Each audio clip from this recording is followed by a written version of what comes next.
Les mangroves, c'est des espèces qui interviennent dans la séquestration du carbone. Et quand on prend toutes les espèces qui séquestrent le carbone, le taux de mangrove est dominant.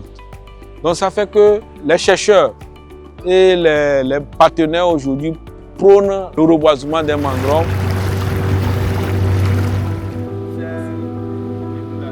On vient de visiter effectivement le complexe des îles de Guin et moi je suis déjà touchée par le fait qu'il y a déjà une agitation et qui se fait et une gouvernance locale qui s'est mise en place pour essayer de gérer ce territoire de manière durable. Un territoire qui est aujourd'hui préservé dans le sens où il n'y a pas d'habitants sur l'île, mais on voit que cette île elle est support d'activités économiques et qu'il y a même des réflexions pour développer d'autres activités.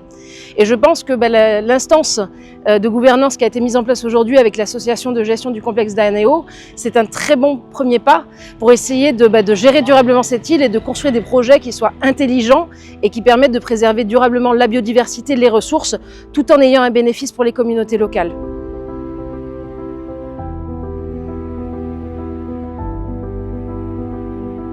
Depuis l'arrivée du conseil municipal depuis 2019, ils ont une politique de faire de la ville d'Anéo une ville verte dans la sous-région.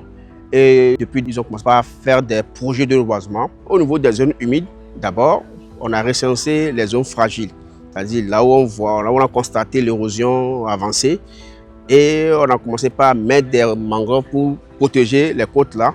En dehors de ça, on a créé un comité de gestion de ce système, c'est-à-dire la population riveraine de ces zones humides, on les a constitués à un comité de gestion.